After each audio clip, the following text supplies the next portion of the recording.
कृष्ण वंदे जगद्गुरुम्। 18वां अध्याय का 13वां श्लोक। पंचैतानि महाबाहो कारणानि निबोध में। सांख्ये कृतांते प्रोक्तानि सिद्धे सर्वकर्मणा। ऊपर कहे गए श्लोकों का अर्थ है, हे महाबाहो, कर्मों का अंत करने वाले सांख्य सिद्धांत में संपूर्ण कर्मों की सिद्धि के लिए ये 5 कारण बताए गए हैं। इनको तू मेरे से समझ। पंचैतानि महाबाहो कारणानि का अर्थ है, हे महाबाहो, जिसमें संपूर्ण कर्मों का अंत हो जाता है। ऐसे सांख्य सिद्धांत में संपूर्ण विहित और निषिद्ध कर्मों के होने में 5 हेतु बताए गए हैं। स्वयं यानी कि स्वरूप उन कर्मों में हेतु नहीं है।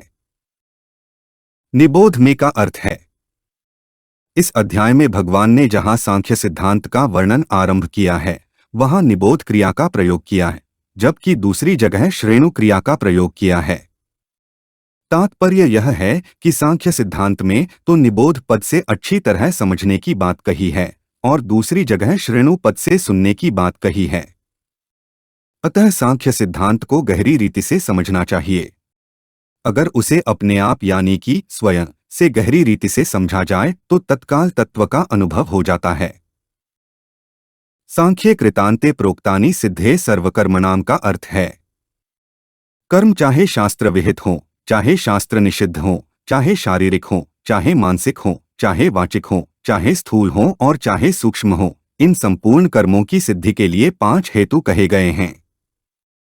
जब पुरुष का इन कर्मों में कर्तृत्व रहता है, तब कर्म सिद्धि और कर्म संग्रह दोनों होते हैं, और जब पुरुष का इन कर्मों के होने में कर्तृत्व नहीं रहता, तब कर्म सिद्धि तो होती है पर कर्म संग्रह नहीं होता, प्रत्युत क्रिया मात्र होती है।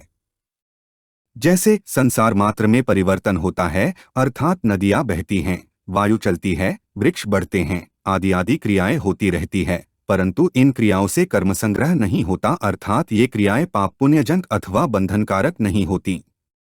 तात्पर्य यह हुआ कि कर्तृत्वाभिमान से ही कर्म सिद्धि और कर्म संग्रह होता है।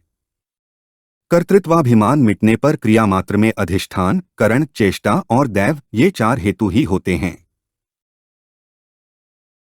यहाँ सांख्य सिद्धांत का वर्णन हो रहा है। सांख्य सिद्धांत में विवेक विचार की प्रधानता होती है।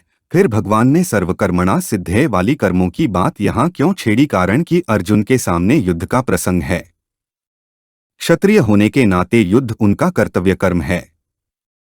इसलिए कर्मयोग से अथवा सांख्य योग से ऐसे कर्म करने चाहिए जिससे कर्म करते हुए भी कर्मों से सर्वथा निर्लिप्त रहे। यह बात भगवान को कहनी है।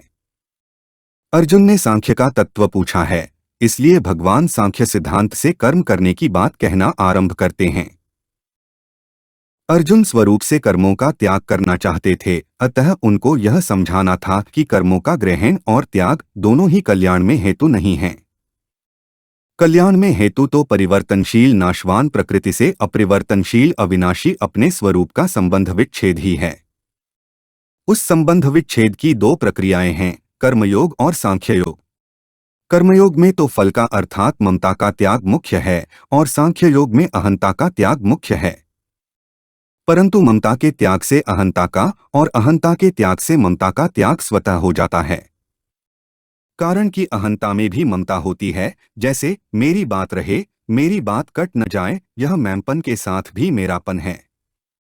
इसलिए ममता यानी कि मेरापन को छोड़ने से अहंता यानी कि मैंपन छूट जाती है। ऐसे ही पहले अहंता होती है तब ममता होती है, अर्थात पहले मैं होता है तब मेरापन होता है। परंतु जहां अहंता यानी कि मैंपन का ही त्याग कर दिया जाएगा, वहां ममता यानी कि मेरापन कैसे रहेगी, वह भी छूट ही जाएगी। हमारे चैनल को सब्सक्राइब करें। अगर यह वीडियो आपको अच्छी लगी तो वीडियो को लाइक करें, वीडियो को अपने दोस्तों के साथ शेयर करें, अपने सुझाव हमें कमेंट करके बताएं। जय श्री कृष्णा।